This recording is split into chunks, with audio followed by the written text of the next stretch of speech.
I hope that Europe is going to be great again. Europe is going through a lot of problems, and a lot of it's having to do with immigration. And I'm not a big fan of Europe and what they've done with immigration at all. And I think they got to get smart, because Europe is being very badly hurt by what they've done with immigration. Now, I'll say this, that the Prime Minister has taken a very tough stand on immigration. And I commented to her before. I said, I wish more people would be like you having to do with that subject, but they're not. Europe is very important to me. Europe is very important to the world. I want Europe to do very well. I think they have to get a lot smarter on immigration. How does immigration directly impact women in France? Okay. It's very important to imagine in France we have got a vision of a woman who is not the same like the migrants who are coming in France. They come from Maghreb, they come from Africa, and in their country they haven't got the same rules, they haven't got the same laws, they haven't got the same habits, they haven't got the same traditions like us. And when they come in France, they don't want to become French. They come in France, they stay Africa or Maghreb, I don't have the words in English, but in France we say communautarism. Communautarism, I think perhaps is the same. And their day is with other people like them, in fact, and they don't become French people in their heart and in their mind. So it's a problem, and they create the same habits of their country in France. I was wondering if you have any stories, either personally or maybe if you could represent the women in your organisation who have been directly impacted by this. Is it very common for women to feel unsafe in the streets or experience sexual harassment? 100% of French girls say that they already have sexually harassed in the public transportation. I have been harassed and offended a few times, and I am one of the lucky ones. La prochaine fois, je vais tellement te faire du mal, tu vas tellement souffrir, tu vas pouvoir fermer ta bouche. Là, tu vas plus rigoler. Aïe, non. Elle m'a craché dessus. Sors, voilà. Gros, bien fait, bien fait, bien fait. Bien fait, bien.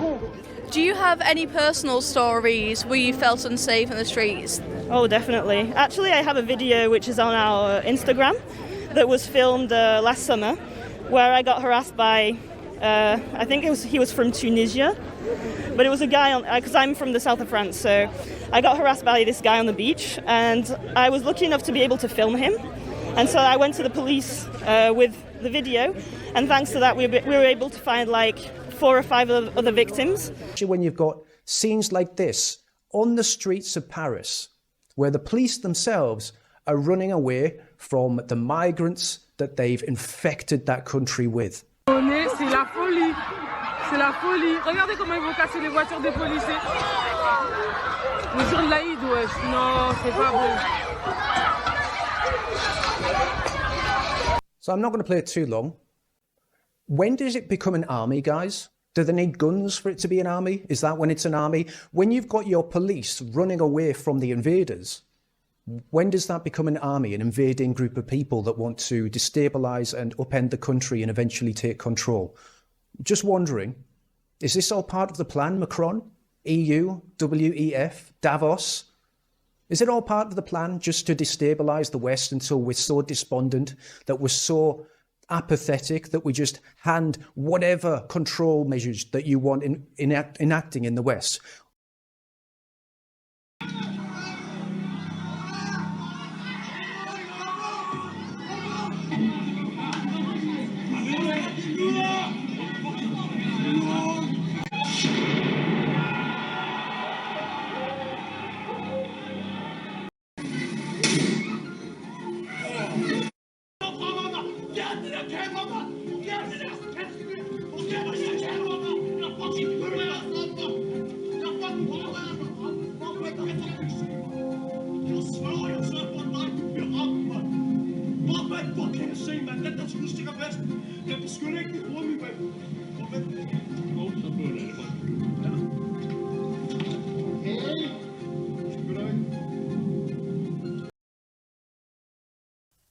become the dustbin for people around the world that want a free life, want to come and claim asylum or get a cash-in-hand job.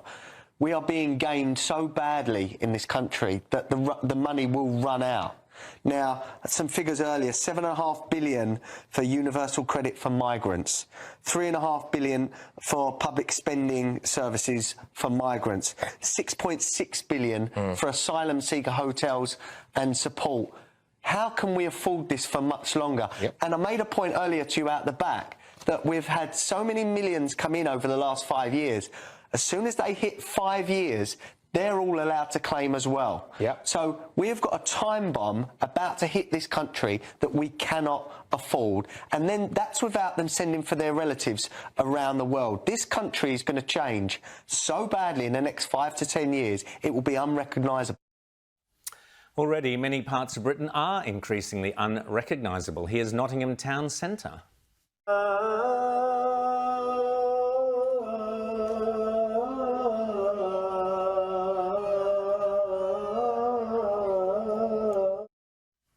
But try and sing a Christian hymn in parts of Britain, and hey, the police will be on to you.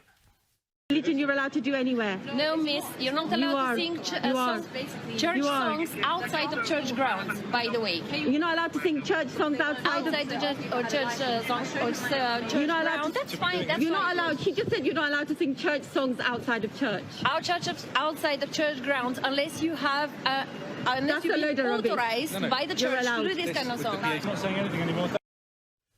Where's Dixon of Dock Green when you need him? Then there was the story of this poor character, Damon Joshua, who was sacked by Severn Trent Water for causing significant offence after calling Hamas disgusting terrorists on a staff portal. Quote, "I condemned," says Damien, "the October 7th massacre, and it cost me my job." And then this week we learned that a primary school in Hampshire sent a letter to parents and carers informing them that neither their Easter bonnet parade nor their Easter service will be held this year. They've been scrapped altogether in order to, quote, respect diverse religious beliefs. I wonder which beliefs those might be. And here's historic Manchester Cathedral celebrating Ramadan, of course.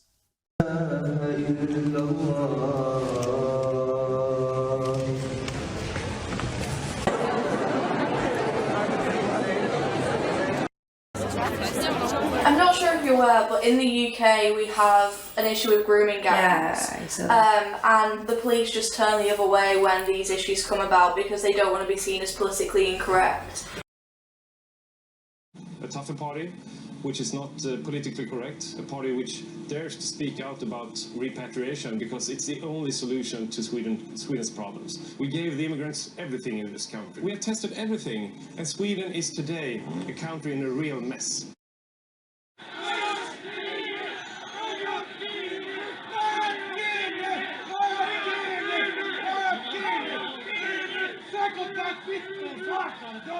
Et d'être dans mon pays minoritaire et soumis, en l'occurrence, à l'islam. Je pense que l'islam, en tant que tel, est incompatible avec ce pays, avec cette république, avec ce que nous sommes.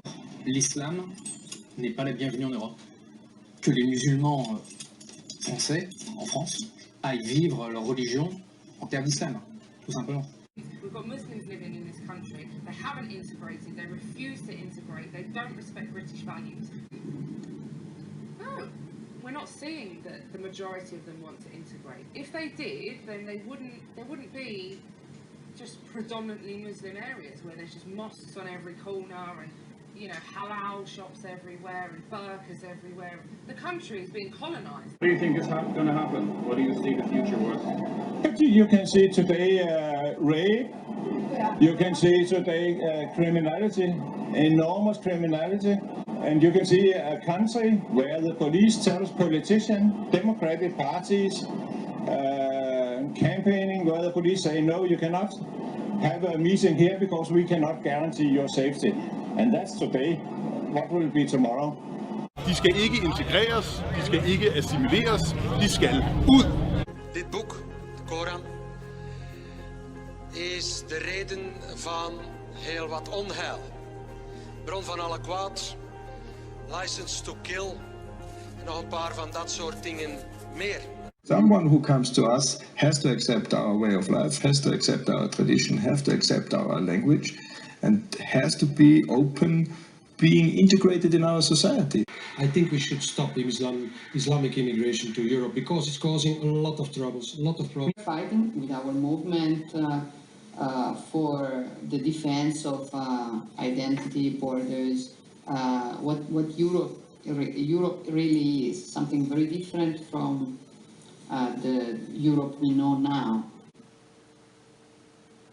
25 years I'm doing politics. I'm fighting for my people. Is a problem for that for you? Mon identité, ma culture helléno-chrétienne, je lutte contre l'islamisation de l'Europe. We do not want to live under Sharia law, and that is exactly why we're here. And we've got one hell of a fight on our hands, gentlemen. Ten islám vidíme jako velkou hrozbu právě pro to naše demokratické zřízení, které jsme si tady za těch několik desítek let vyrobili. If their situation is actually changed, well then we must be looking at relocating these people back into their own countries. Wir kämpfen heute für unsere Heimat, für unsere Geschichte, für unsere Kultur, für die uns nachfolgenden Generationen. In my country, because the Islam is not compatible with the Hungarian traditions. This is a Hungarian town. This is a Catholic, Roman Catholic town. We can accept those people who respect this fact. They want to abolish the Christian, white and Western identity of Europe. And European liberals want to install a sort of global citizenship and a one-world culture.